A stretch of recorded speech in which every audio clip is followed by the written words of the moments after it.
I've just recently sold my house and I bought a new one. So I did this simultaneously. So many people are asking me, how did you do it? Right? So as you know, in this channel, we talk all things real estate, all things personal finance, so that you are the driver of your financial solution, not just the passenger. So how did I do it? Right? So what is important is, if you are actually doing a simultaneously sell and buy, right? You need to make sure that first thing first, the house that you are selling is priced at the right price, because if it's not priced at the right price, it's going to take so long to sell, right? And then if you have already made an offer somewhere else, it means there might be a delay, right? There might be a delay. On the other one, maybe the time to actually obtain a bond on the new house might be elapsed because your house took too long to sell. So it's very much important that you price your property correctly according to the market, so that when it actually sells, you can actually make a simultaneous sale that goes hand in hand together without a hassle, right?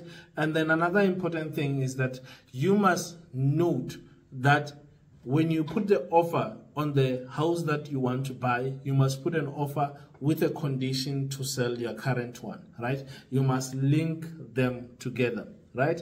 And another thing that is very advisable is that you must use the same conveyancer. You must request, if it's possible, from the owner of the house that you are buying, or if it's possible for you to use the owner's conveyancers.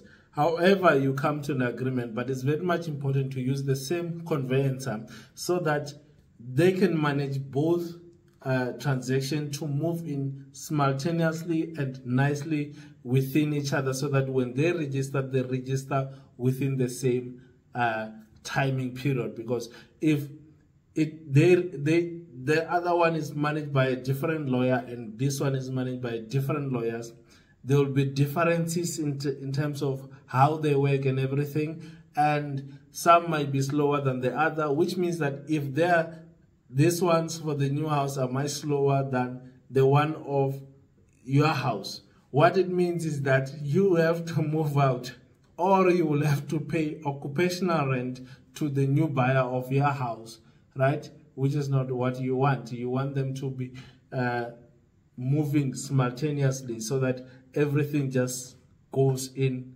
smoothly.